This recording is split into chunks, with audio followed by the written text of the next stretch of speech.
আসসালামু আলাইকুম এভরিওয়ান। তো কেমন আছো তোমরা? আশা করি অনেক ভালো আছো।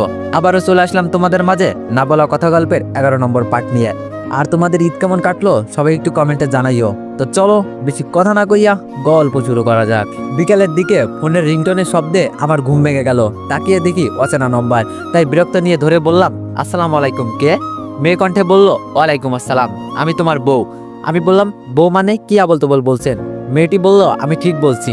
আমি বললাম, সরি, আমি বিয়ে করিনি, এটা রং নাম্বার। মেয়েটি বলল, এটা রং নাম্বার না, ঠিক নাম্বার, আমি তানহা। আমি বললাম, এই মেয়ে তুই আবার কল দিচ্ছিস কেন আমায়? তানহা বলল, ভালোবাসি বলে। আমি বললাম, তোর ভালোবাসা তোর কাছে রাখ, আমি ভালোবাসি না তোকে। তানহা বলল, তুমি মিথ্যা বলছো, তুমি আমাকে ভালোবাসো। আমি বললাম, না, আমি তোর মতো মেয়েকে ভালোবাসি না।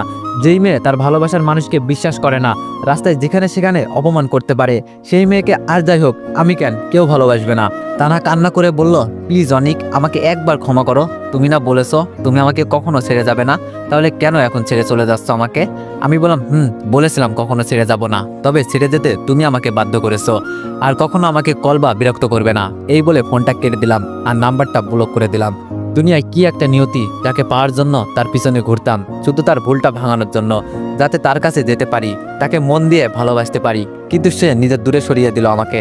আমি তো তাকে সরাইনি। সে বলেছিল আর কখনো সে আমাকে ভালোবাসবে না, আর এখন আমার আগে পিছনে ঘুরছে। এগুলো ভাবতে ভাবতে আমি শোয়া থেকে উঠে ফ্রেশ হতে গেলাম। এইদিকে তানহা আমার কথা শুনে কান্না করে বলতেছে, অনেক কেন আমাকে মেনে নিচ্ছ না? আমি তো বলছি আমার ভুল হয়েছে, তুমি আমাকে যত কষ্ট দাও না কেন আমি তোমার হয়ে ছাড়বো, এই বলে দিলাম। এইভাবে আরো অনেক কথা ভাবতে লাগলো। এইদিকে আমি ফ্রেশ হয়ে নিচে গিয়ে খালামণিকে বললাম, খালা আমি একটু অফিসে যাচ্ছি, আসতে দেরি হতে পারে। এই বলে অফিসে যাওয়ার জন্য বেরিয়ে পড়লাম। কিছুক্ষণ পরে অফিসে পৌঁছে গেলাম। অফিসের কাজ শেষ করতে করতে রাত 9টা বেজে গেল। তাই আর দেরি না করে বাসায় আসার জন্য বেরিয়ে পড়লাম। কিছুক্ষণ পর বাসায় পৌঁছে গেলাম। বাসায় গিয়ে রুমে এসে ফ্রেশ হয়ে খাটে বসে মোবাইল টিপতে লাগলাম। তখন রাফি কল দিল। রাফি বলল, কি রে হারামি, কি করছিস? আমি বললাম, এই তো বসে আছি, তুই? রাফি বলল, আমিও বসে আছি, খাওয়া দাওয়া করছোস? আমি বললাম, না রে ভাই, তোদের মতো কি আমার বউ আছে যে তুলে খাওয়াবে? রাফি বলল, বউয়ের হাতে খাওয়া যে কি মজা, বিয়ে করলে কইতে পারবা। যে প্যারা দেয় হাঁটতে বসতে খাইতে, পুরো একটা ডাইনি। বাবারে, এমন জানলে আর। কানিস বলল, ওই তোকে আমি প্যারা দিই তাই না? রাফি বলল, ভাই কল রাখ, বাঁচি থাকলে কলেজে দেখা হবে, বাই। এই বলে কল কেটে দিল। আমি বললাম, শালা এখন বইয়ের পিটনি খাবে মনে হয়। ওইদিকে রাফি বলল, আরে তুমি এখানে? কানিস বলল, আমি। আর তুই কি যেন বলছস, আমি নাকি প্যারা দিই খাইতে বসতে, তাই না? আমি ডাইনি তাই না? তাহলে বিয়ে কেন করলি? রাফি বলল, আরে না বাবু, কই তুমি প্যারা দাও, কই তুমি ডাইনি? তুমি আমার এত কিউট, এত ভালো বউ, তুমি কি করে প্যারা দাও? তুমি তো শুধু আমাকে ভালোবাসো, তাছাড়া আর কিছুই না। কানিস বলল, ও আচ্ছা তাই? রাফি বলল, কানিস বলল, তাহলে ওইগুলো কাকে বলছিলে চান্দু? রাফি বলল, আরে এগুলো এমনি বলছিলাম, তোমাকে বলিনি। কানিস বলল, তাহলে কি আমার কান বয়রা? রাফি বলল, এই না না, তোমার কান বয়রা কেন হতে যাবে? কানিস বলল, তুই তাহলে আমার নামে এতগুলো কথা কেন বললি? তখন কানিস রাফির দিকে এগিয়ে যাচ্ছে। রাফি বলল, ইয়া মানে দেখো কানিস, তুমি এইভাবে এগিয়ে আসতেছো কেন? কানিস বলল, আমার লেদা বাবু থুক্কু আমার সোনা বাবুটাকে আদর করতে। রাফি বলল, এই আমার আদর লাগবে না, তোমার হাব ভাব ঠিক লাগছে না আমার, দূরে থাকো আমার থেকে। তখন কানিজ রাফির সামনে গিয়ে রাফির মাথার চুল ধরে টানতে লাগলো। আমি প্যারা দিই তাই না? আমি ডাইনি, আমি তোকে একদম সহ্য করতে পারি না তাই না? রাফি বলল, ছাড়ো প্লিজ, লাগছে তো, চুল ছাড়ো। কানিজ বলল, আমি কি আরাম করার জন্য ধরছি নাকি? তখন রাফি একটু পরে জোর করে ছাড়ালো কানিজ থেকে। রাফি বলল, এত জোরে কেউ চুল ধরে টানে? তখন কানিজ বলল, ওই ছাড়ালি কেন আমার হাত? আর আমি এইভাবেই টানি। আর শোন, তুই আজ নিচে ঘুমাবি, আমার পাশে আসার চেষ্টা করবি না, বলে দিলাম। আমার নামে বদনামি তাই না? বদনামি ছোটাচ্ছি তোকে। রাফি বলল, এই বাবু আমার সোনা, এই তুমি চুল ছিঁড়ছো তা ঠিক আছে, কিন্তু এই শাস্তি দিও না আমায় প্লিজ, আমার ভুল হয়েছে, আর কখনো বলবো না। কানিজ বলল, তোমার এই মধুর কথাই আমি পড়ছি না। রাফি বলল, প্লিজ আমার লক্ষ্মী বউ এমনটা করে না। কানিজ বলল, তোর আজ কোনো কথাই শুনবো না। এইটা বলে কানিজ নিচে চলে গেল। এইদিকে রাফির সাথে কথা বলার পর খালা আমাকে নিচে খেতে ডাকে, তাই দেরি না করে খেতে গিয়ে খাওয়ার টেবিলে বসে পড়লাম। খালা খাবার বেড়ে দিল আর আমি খেতে লাগলাম। তখন খালা বলল, বাবা অনেক, এত কিছু হওয়ার পরেও তুমি আমাদের এত বড় উপকার করলা, আমরা এর ঋণ কখনো শোধ করতে পারবো না। আমি বললাম, আরে খালা তোমরা এগুলো কি বলছো? আমি কি তোমাদের ছেলে না নাকি? তোমরা আমাকে ছেলে ভাবো না? খালু বলল, আরে তোকে নিজের ছেলেই ভাবি আমরা।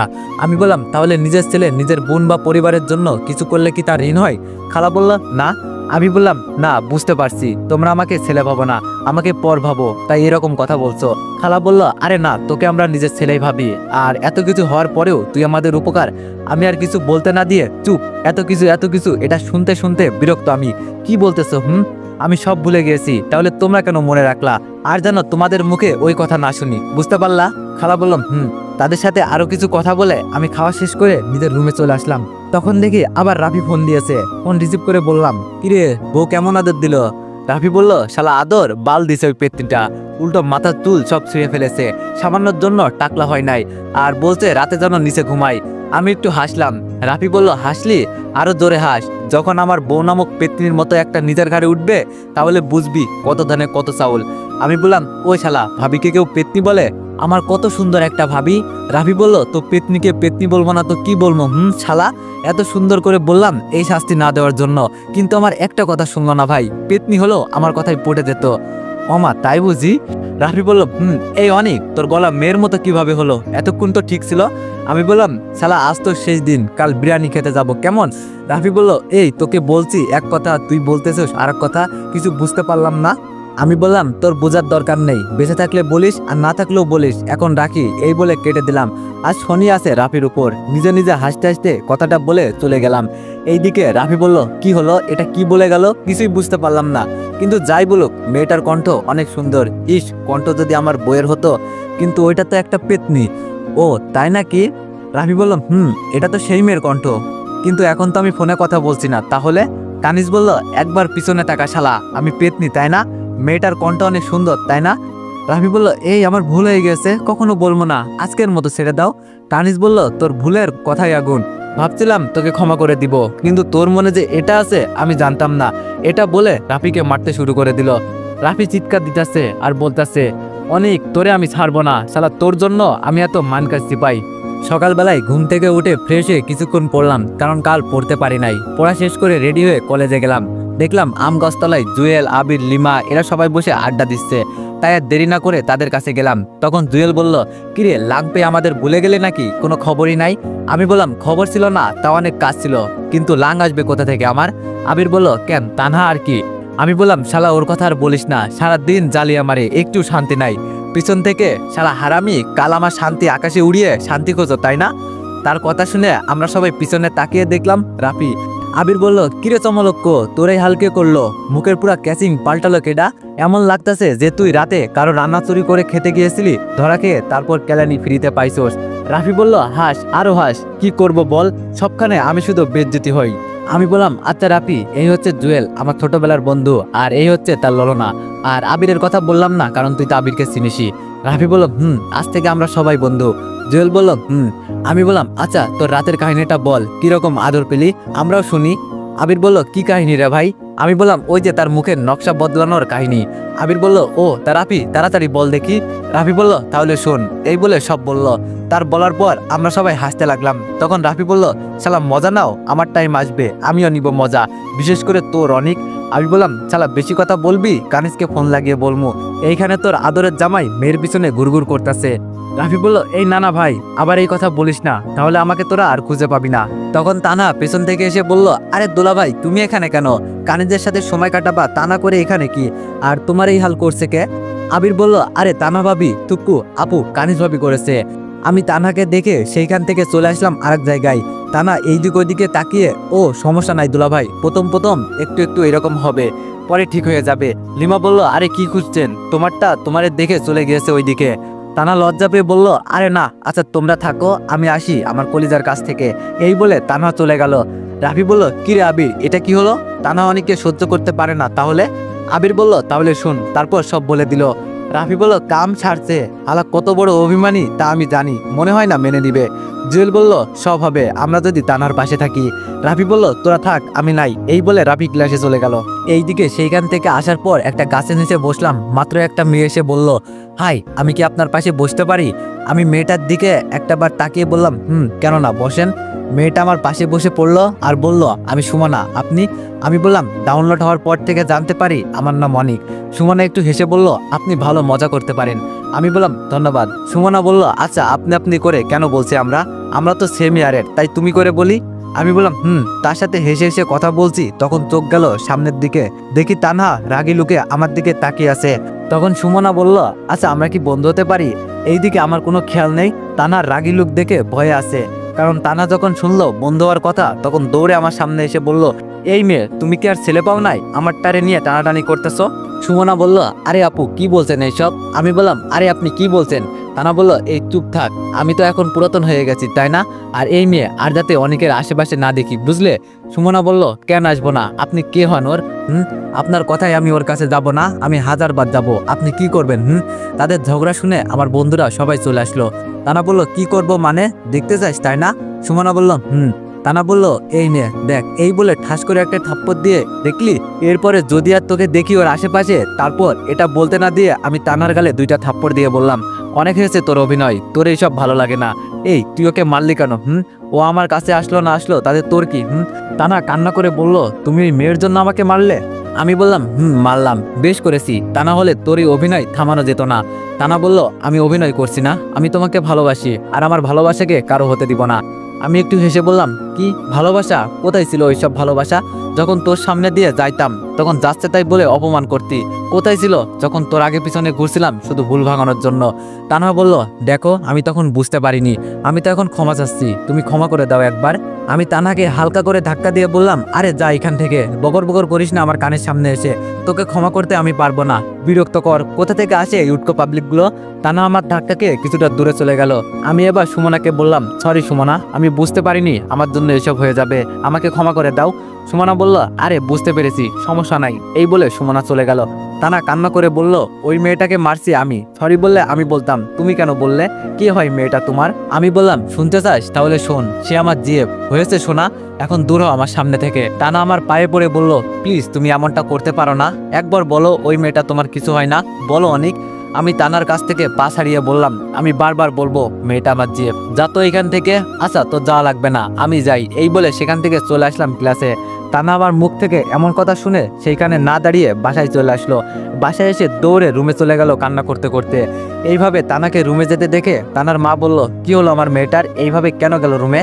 এইদিকে তানা আমার কথাগুলো শুনে রাগে কষ্টে রুমের জিনিসপত্র ভাঙতে লাগলো। তানার মা তখন উপরে তার মেয়ের রুম থেকে কিছু ভাঙার আওয়াজ শুনে তাড়াতাড়ি করে তার মেয়ের রুমের দিকে যেতে লাগলো। তানার মা তার মেয়ের রুমের ভিতরে ঢুকে দেখতে পেল সব জিনিসপত্র ভাঙা, এইদিকে ওইদিকে পড়ে আছে, আর দেখলো তানার রুমের এক কোনায় বসে কান্না করছে।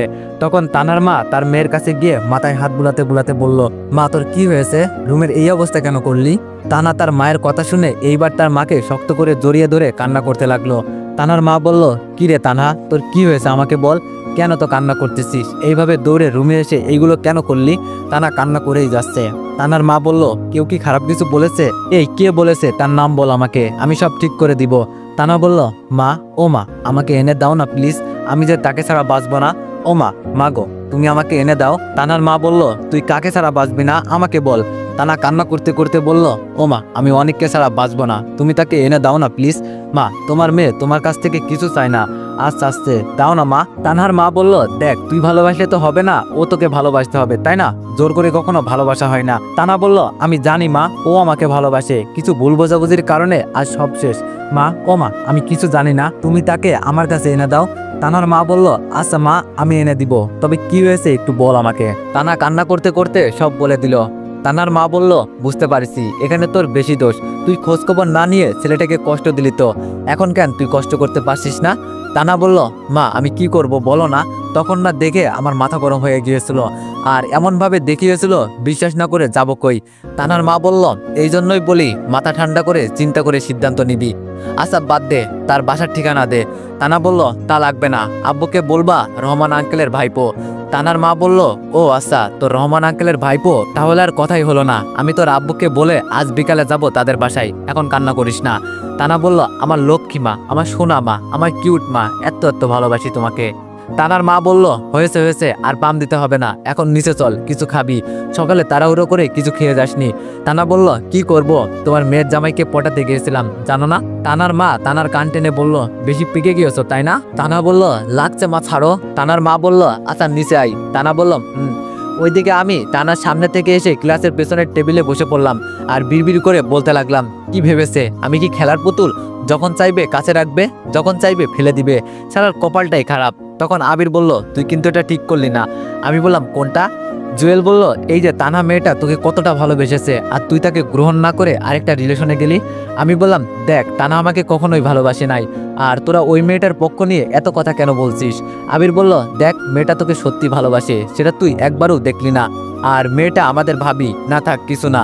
আমি বললাম, সে যদি আমাকে ভালোবাসতো তাহলে আমাকে ছেড়ে গেল কেন, আমাকে অপমান করলো কেন এত? মিলি বলল, দেখ যা হবার হয়েছে, এখন মেয়েটার সাথে এমন করিস না, তুই রিলেশনটা ব্রেকআপ করে দে আর তানাকে মেনে নে। আমি বললাম, প্রথমত আমি কোনো রিলেশন করি না, ওটা তানাকে আমার পিছন ছাড়ানোর জন্য বলছি, আর দ্বিতীয়ত তানাকে আমি মেনে নিতে পারবো না। আবির বলল, মেয়েটার দিকে একবার তাকিয়ে দেখিস, তোর জন্য কতটা চিন্তা করে, তার কত সুন্দর চেহারা কিরকম হয়ে গিয়েছে দেখেছিস? আমি বললাম, আমি বুঝতে পারছি তোদের ওই মেয়েটা বশ করে নিয়েছে, তোরা আমাকে আর বন্ধু মনে করিস না, যদি বন্ধু মনে করতি তাহলে তার হয়ে দালালি করতি না, তোরা ওই মেয়েটাকে নিয়ে থাক, আমি গেলাম। এই বলে আমি সেইখান থেকে উঠে চলে আসলাম একটা জায়গায়, দেখলাম আবির জুয়েল অনেক কল দিতেছে, তাই আমার মাথা গরম হয়ে গেল আর বিরক্ত নিয়ে মোবাইলটা বন্ধ করে দিলাম। মনে মনে ভাবতে লাগলাম, শালার কেউ আমাকে বুঝতে পারলো না আজ পর্যন্ত, সবাই শুধু তাদেরটা ভাবে, শুধু তাদের মন আছে, তাদের ভালোবাসা আছে, তাদের অভিমান আছে, অভিযোগ আছে, সব তাদের, আমার কিছুই নেই, এইসব ভাবতেছি। ওইদিকে আবিরা সবাই আমাকে খুঁজতে লাগলো, কিন্তু কোথাও পেল না। আসলে আমি যে জায়গায় আছি সেটা হলো একটা পাহাড়ি এলাকায়। আমাদের সীতাকুণ্ড শহরে অনেক পাহাড়ি ঝর্ণা আছে, তার মধ্যে একটা হলো আমাদের সীতাকুণ্ড এলাকায়। আমি সেখানে আসি তা আবিররা কেউ জানে না। আমি সেখানে সন্ধ্যা পর্যন্ত থেকে বাসায় চলে আসলাম। বাসায় এসে রুমে বসে পড়ছিলাম, তখন দেখলাম রহমান চাচা, খালা, খালু সবাই হাজির আমার রুমে। তাদের দেখে আমি বললাম, কি ব্যাপার তোমরা একসাথে এইখানে? রহমান চাচা বলল, আসলে একটা কথা জিজ্ঞেস করতে আসছিলাম। আমি বললাম, কি এমন জরুরি কথা যে জিজ্ঞেস করতে আমার রুমে আসলে? রহমান চাচা বলল, আপু তুমি বলো। খালা বলল, আরে তুমি বলো। আমি বললাম, আরে যে কোনো একজন বললেই তো হলো। খালা বলল, আচ্ছা তুই আমাদের কাল বললি না আমরা তোর মা বাবা পরিবার? আমি বললাম, বলেছি, তোমরা ছাড়া কি আমার আর কেউ আছে? খালা বলল, তাহলে তোর মা যদি একটা আবদার রাখতে বলে তাহলে তুই সেটা ফেলে দিবি না, তাই না?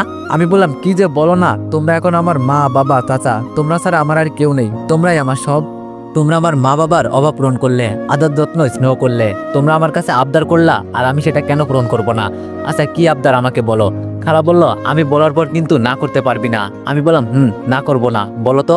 খালা বলল, আমরা চাই তুই একটা বিয়ে কর, যদি আমাদের তুই আপন মনে করিস তাহলে হ্যাঁ বল, আর পর মনে করলে না বলতে পারিস। আমি বললাম, তুমি এত বোঝো কেন, আমি কি না করছি? আমি রাজি, তোমরা মেয়ে দেখো। রহমান চাচা বলল, আলহামদুলিল্লাহ, তা মেয়ে দেখা লাগবে না, আমাদের ঠিক আছে। আমার মনে হয় মেয়েকে তুই দেখা লাগবে নাকি না? আমি বললাম, না দেখা লাগবে না, তোমরা আমার জন্য যেটা পছন্দ করবা সেইটাই সবচেয়ে বেস্ট। খালু বলল, আলহামদুলিল্লাহ, আমার ছেলে রাজি। আচ্ছা বাবা, নিচে আয় খাবার খেতে। এই চলো আমরাও যাই। রুমানা, তাড়াতাড়ি টেবিলে খাবার সাজাও দেখি। আরেকটা কথা। আমি বললাম, কি? খালা বলল, শুক্রবারে তোর বিয়ে। আমি বললাম, কি এত তাড়াতাড়ি কেন? খালু বলল, তারা চাচ্ছে বিয়েটা তাড়াতাড়ি হতে। আমি বললাম, তাই বলে এত তাড়াতাড়ি? বিয়ের ঝামেলা বুঝতে পারছো?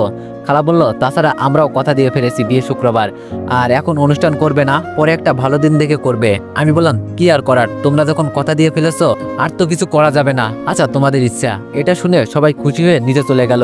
এইদিকে আমি মনে মনে ভাবতেছি, আগে যাকে নিয়ে ঘর বাঁধার স্বপ্ন দেখেছিলাম, যাকে এই মন প্রাণ দিয়ে ভালোবেসেছিলাম, তার সাথে একটু কথা বলার জন্য অপেক্ষা করতাম, আজ নাকি তাকে রেখে অন্য কাউকে নিয়ে ঘর বাঁধার স্বপ্ন দেখতে হবে। কেন তানহা? সেদিন যদি একটাবার আমার কথা শুনতে, তাহলে আজ আমার পিছনে পড়ে থাকতে হতো না, আমার বুকে থাকতে।